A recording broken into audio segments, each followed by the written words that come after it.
करती। अंतिम संस्कार के बाद एक वकील उन दोनों से मिला और पूछा कि वुजू को पालने की जिम्मेदारी कौन लेगा। ताइहोंग ने तुरंत मना कर दिया, इस बात पर जोर देते हुए कहा कि वो अपने भाई के परिवार के साथ आगे कोई संबंध नहीं रखना चाहता। हालांकि किम ने दृढ़ता से घोषणा की कि वो अपने भतीजे को खुद पालेगी। जाने से पहले ताइहोंग ने वुजू को आखिरी बार एक टॉफी दी। उन दोनों में से किसी को भी एहसास नहीं था कि किस्मत उनके बीच चुपचाप कुछ अप्रत्याशित बुन रही थी। एपिसोड 1 यहीं समाप्त होता है। एपिसोड 2 शुरू होता है। अपनी बहन के निधन के बाद किम ने अपने भतीजे को पालने की जिम्मेदारी ली और नन्हे वुजू के साथ अपनी बहन के घर रहने चली गई।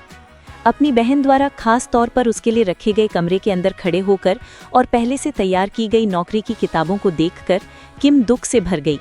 उसने एक बार कहे गए अपने कड़वे शब्दों के लिए खुद को दोषी ठहराया। उसी पल उसे कंपनी से साक्षात्कार यानी इंटरव्यू की देरी से आई सूचना मिली।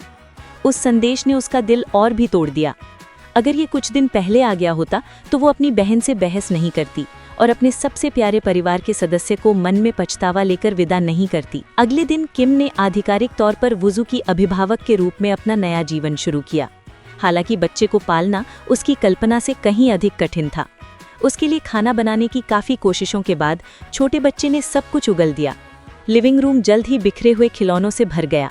शुक्र है उसकी सबसे अच्छी दोस्त उसके साथ रही। चूंकि किम अंतिम संस्कार में अपने हाथ को चोटिल कर चुकी थी, इसलिए उसकी दोस्त ने उसके बाल धोने में भी मदद की। कई दिनों में पहली बार किम को लगा कि वो फिर से सांस ले पा रही है। उसकी सहेली ने वादा किया कि किम के इंटरव्यू वाले दिन वो काम से छुट्टी लेकर वुजू की देखभाल करने आएगी। वुजू बेहद शरारती था। उसकी सहेली ने अनौपचारिक रूप से उसके रिश्तेदार ताइहोंग के बारे में पूछा। किम ने सिर हिला दिया। उस गैर जिम्मेदार आदमी को भूल जाओ, उसने कहा। वो शायद बाहर अपनी जिंदगी का आनंद ले रहा होगा। लेकिन ताइहोंग का जीवन आसान नहीं था। अपने भाई की मृत्यु के बाद वो एक दोस्त के घर शराब की बोतल लेकर गया और देर रात तक बातें की। उसने दुर्घटना से पहले अपने भाई द्वारा की गई आखिरी फोन कॉल का जिक्र किया। वो उसे की गई कॉल थी। ताइहोंग ने फोन नहीं उठाया था। इसके बजाय उसके भाई ने एक संदेश छोड़ा था कि उसे कुछ महत्वपूर्ण कहना है। ताइहोंग तब से परेशान था, ये सोचकर कि उसका भाई उसे क्या बताना चाहता था। हाल ही में ताइहोंग अपने नए घर के नवीनीकरण और ऑनलाइन फर्नीचर खरीदने में व्यस्त था।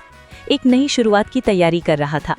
फिर भी जब भी वो घर पर टॉफी का जार देखता, उसे एक टॉफी की वजह से आंसुओं के बीच मुस्कुराता हुआ वुजू याद आता। किम के इंटरव्यू वाले दिन उसकी सबसे अच्छी दोस्त को अचानक इमरजेंसी आ गई और वो नहीं आ सकी। इंटरव्यू में सिर्फ 2 घंटे बचे थे। किम वुजू को लेकर बिल्डिंग में इधर उधर घूमी, पड़ोसियों के दरवाजे खटखटाए, सहकर्मियों और दोस्तों को फोन किया और किसी से भी मदद की भीख मांगी। लेकिन हर किसी की अपनी जिम्मेदारियां थीं। कोई भी बच्चे की देखभाल करने को तैयार नहीं था। अगर अभी तक आपको वीडियो पसंद आई है तो वीडियो को लाइक सब्सक्राइब कर दें। कोई और विकल्प ना होने पर किम ने ताइहोंग को झांसे के बुलाने की सोची। उसने एक संदेश भेजा कि वो वुजू को छोड़ने की योजना बना रही है। जैसा कि उम्मीद थी, ताइहोंग भागा हुआ आया। जब वो पहुंचा तो उसे एहसास हुआ कि उसे धोखा दिया गया है।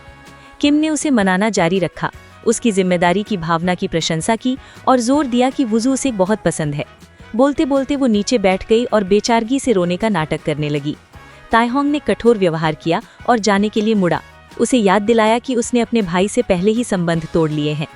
लेकिन किम ने अपनी आखिरी उम्मीद नहीं छोड़ी। वो करीब आई और इशारा किया कि वे एक दूसरे के प्रति कभी ईमानदार थे।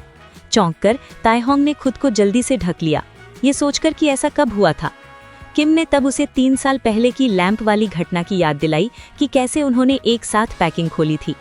जब उसने राहत की सांस ली तो किम ने मौके का फायदा उठाया और वहां से खिसक गई, जिससे उसके पास वुजू के साथ रुकने के अलावा कोई विकल्प नहीं बचा। किम के जाने के बाद ताइहोंग ने उस घर के चारों ओर देखा जहां वो पहले कभी नहीं आया था। बेडरूम में अपने भाई के परिवार की फोटो देखकर उसके मन में एक बार फिर दुख उमड़ आया। एक सहकर्मी का फोन आया जिसने उससे कुछ दस्तावेज भेजने को कहा। उसने वुजू को कुर्सी पर बिठाया और शांति से बैठने को कहा।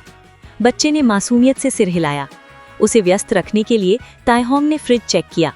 वो वयस्कों के पेय पदार्थों से भरा था। बिना सोचे समझे उसने हैमबर्गर और फ्राइज का ऑर्डर दिया, ये सोचकर कि ये एक आधुनिक शैक्षणिक अनुभव होगा। वुजू को फ्राइज बहुत पसंद आए। खुशी से खाते हुए उसने ताइहोंग को पापा कहना भी शुरू कर दिया। शांत माहौल का फायदा उठाते हुए ताइहोंग ने अपना काम खत्म करने की जल्दी की। इस बीच फूड कंपनी में अपने इंटरव्यू में किम ने अपनी बहन के बारे में बताया।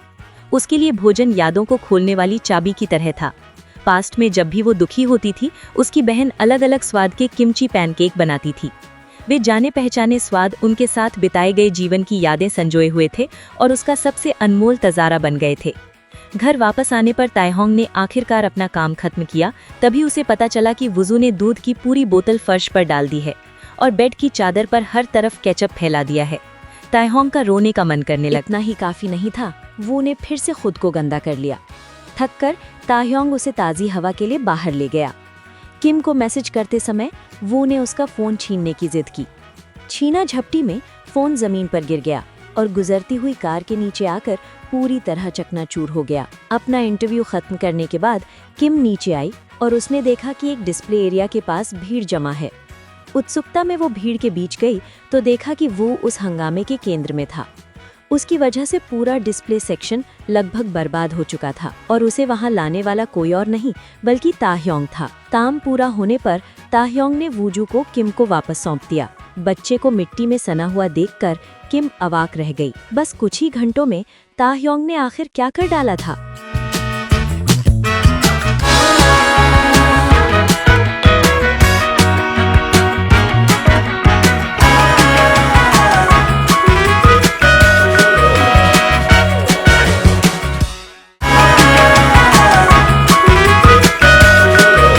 उस रात वू को नहलाने के बाद किम को आखिरकार महसूस हुआ कि थका देने वाला दिन खत्म हो गया है। ताहयोंग भी बिस्तर पर लेट गया। पहली बार पास में किसी शोर मचाते बच्चे के बिना उसे एहसास हुआ कि जीवन कितना शांत हो सकता है। अगर आपको कहानी पसंद आई तो सब्सक्राइब और लाइक करें ऐसे वीडियो और देखने के लिए।